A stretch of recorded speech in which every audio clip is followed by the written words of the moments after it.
Hi, this is Darren from SimNation.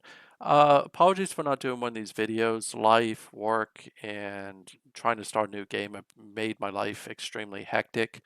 I will try to do better, but I'm also going to change the format up a little bit.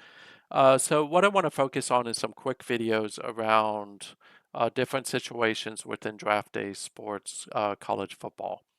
Um, there's some good material out on Wolverine Studios. I'll post the link here that kind of will help explain some of the things I'm saying.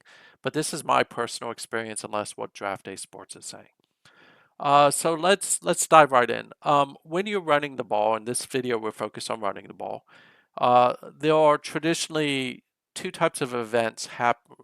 There are two types of people on the field. There's the runner and the blocker. Now, for the runner, there's a couple actions happening. There's the running of the ball, there's the avoiding of the tackling, and not fumbling the ball away. When you run the ball, it depends on what you're doing. I will say speed is universal across all positions. You want to have speed because no matter if you're a power runner or a scat back or someone running outside, speed is your ability to do something once you get through the line or get past the line. For outside runners, speed is extremely important when you're running the ball. We'll talk about avoiding tackling in a second, but for inside runners, strength is extremely important because you're going to more than likely have some form of contact and you need to break it. So that's why strength is important. Endurance is universally important for um, both types of running, whether it's inside or outside. And by the way, I'm lumping power running with inside. I'm lumping balanced with outside. Um, those are important. If you are running outside, weight needs to be lighter. If you're running inside, weight needs to be higher. And there are certain traits that will help a player. So if a player has the deep threat or the raw talent, I think it could be natural talent nowadays, and scat back, they're going to make a really good balanced or outside runner. If they have the power runner trait, they're going to make a really good inside or power runner trait. Quarterbacks, you want to have dual threat or running quarterback. Now, there are three ways to avoid a tackle, right? There is the I run away from the tackle, which is speed. Uh, I run you over, which is strength. And I run around you, which is agility. So depending on the type of runner that you have, like if you have a scat back, probably kill more about agility because they're going to juke the person or speed. If you're doing power running, you want someone who's going to clobber that guy and run him over. Intelligence is universal across running backs, and I think a lot of people undervalue intelligence, but intelligence kind of tells the player what to do, when to do it. We talked about power running. Now, one thing that a lot of people don't think about with avoiding tackling, as well as avoiding fumbles, is competitiveness. The higher your competitiveness, the better that you will avoid a tackle. The higher the competitiveness, the better you will avoid a fumble. And then the last part of this, if you're a runner, of course, is avoiding a fumble, which is hands and competitiveness. So 75 is good for a running back. 72 is not good for a running back. Logston does fumble the ball quite a bit, and I think that a lot of that has to do with his competitiveness. But you can see he is mostly an outside runner.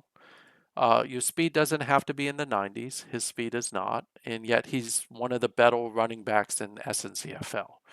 And of course, he was the #1 overall recruit. His skill is not at 100, so you don't need to have 100 skill. You really need to have above 70 for someone to do it, or sometimes above 40 will be decent enough. Anything less than 40 in the skill for like a running back, they're probably not going to do all that great. Now, the second factor of this is the blocking action. So choose a guard because let's just say I like running between the tackles.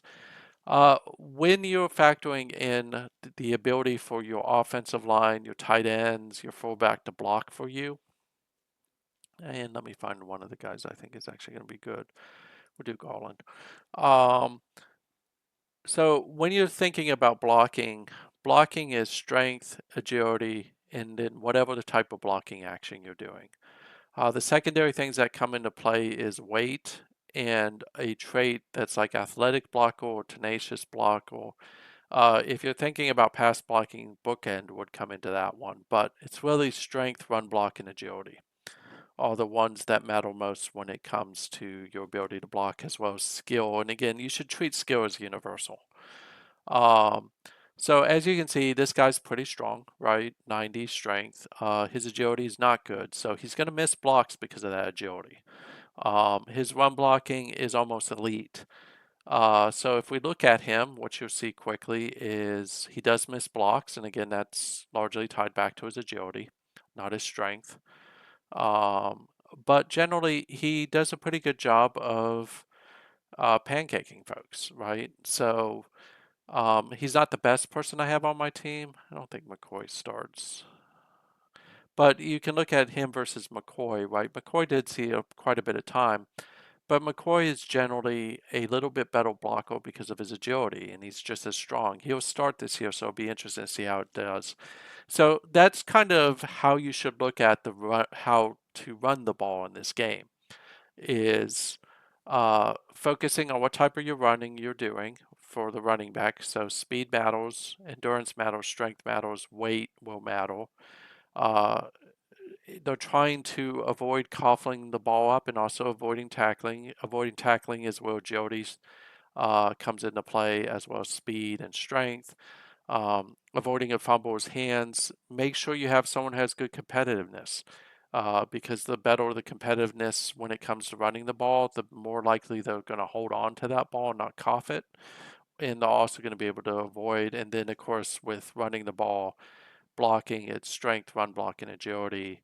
Weight matters, and then of course you can get certain traits that will modify it. So that's kind of how I view running the ball, and I've used it to some success. So hopefully you find this video format working. I'm trying to keep it under 8 minutes, so if you have any specific questions, just let me know. Thanks.